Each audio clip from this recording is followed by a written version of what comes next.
Hello and welcome dear students. आज हम class 12 CBSE की कमला दास द्वारा लिखी गई एक नई कविता पढ़ेंगे जिसका नाम माय मदर एट 66 है।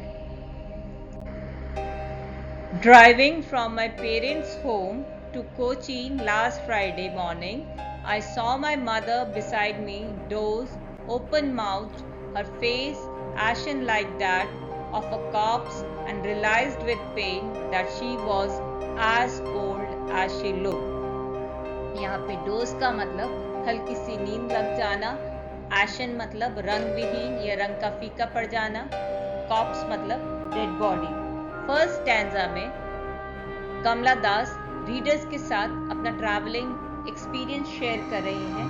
वो कहती हैं पिछले शुक्रवार की सुबह जब वो अपनी बूढ़ी माँ के साथ एक कार में बैठ अपने माता पिता के घर से कोचीन हवाई अड्डे जा रही थी, सफर के दौरान उनकी नजर अपनी माँ पर पड़ती है जो उनके बगल वाली सीट पर बैठी हुई थी। कमला दास देखती हैं कि उनकी माँ को नींद आ गई है और उसी दौरान सोते हुए उनका मुंह खुल गया है। माँ को ऐसे देख कमला दास को महसूस हुआ कि समय के साथ उनकी माँ वाकई ही बूढ़ी हो चली है। उनका चेहरा का रंग वैसे ही निर्जीव लग रहा है जैसे कोई डेड बॉडी बगल की सीट पे पड़ी हो, और इस रियलिटी को एक्सेप्ट करने में उन्हें बहुत तकलीफ होती है। But soon put that thought away and looked out at young trees sprinting, the merry children spilling out of their homes।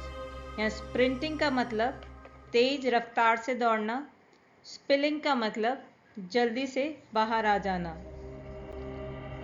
कमला दास ने तुरंत ही वो बुरा ख्याल अपने मन से दूर करना चाहा और वो कार की खिड़की के बाहर देखने लगी। उन्होंने देखा कि सड़क के किनारे खड़े पेड़ कार की रफ्तार के साथ दौड़ रहे थे। एक्चुअल में ये पेड़ की रफ्तार पोएट को समय का ज्ञान कराते हैं कि समय कितनी जल्दी आगे बढ़ जाता है। उसी तरह पोएट ने कार के बाहर हंसते खेलते हुए छोटे बच्चों को अपने घरों से निकलते देखा।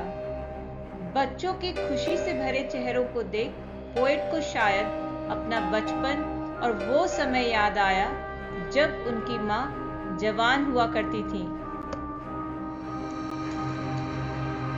But after the airport security check, standing a few yards away, I looked again at her, wan, pale as a late winter's moon। यहाँ पे wan का मतलब कलरलेस या रंग विहीन।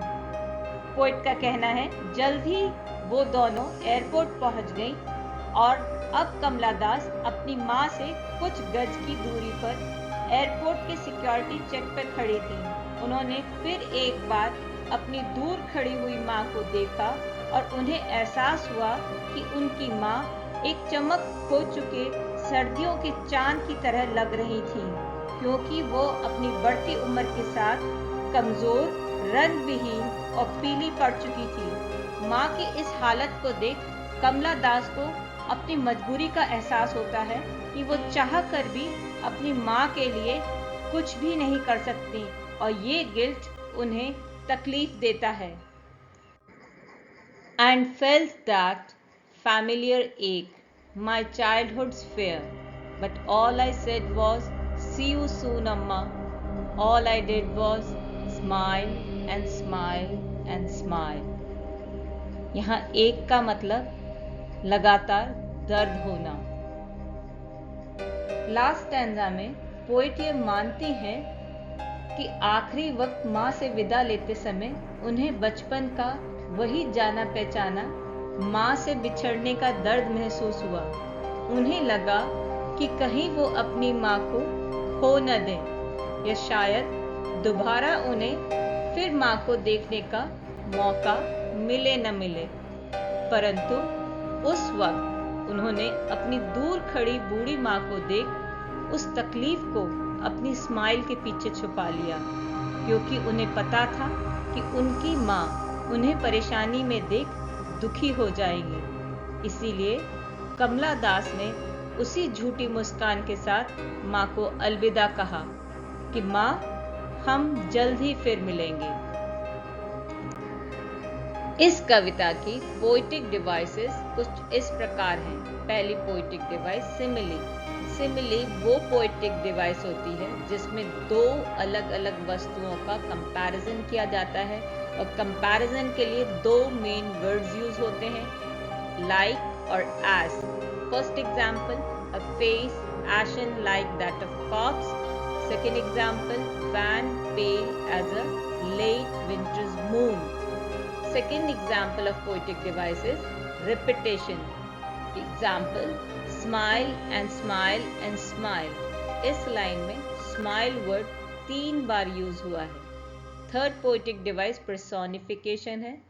ट्री स्प्रिंटिंग, यहाँ पे स्प्रिंटिंग एक ह्यूमन एट्रीब्यूट होने के कारण ये फ्रेज पर्सोनिफिकेशन का एग्जाम्पल है। Fourth poetic device images and symbols. Tree sprinting, मेरी चिल्ड्रन सिंबॉलिक रिप्रेजेंटेशन है youth, energy, life and growth के। नेक्स्ट एग्जाम्पल विंटर्स मून, ये डेथ का सिंबल है।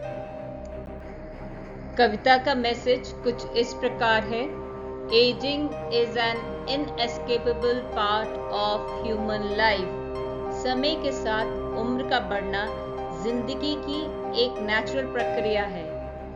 Thank you children for watching.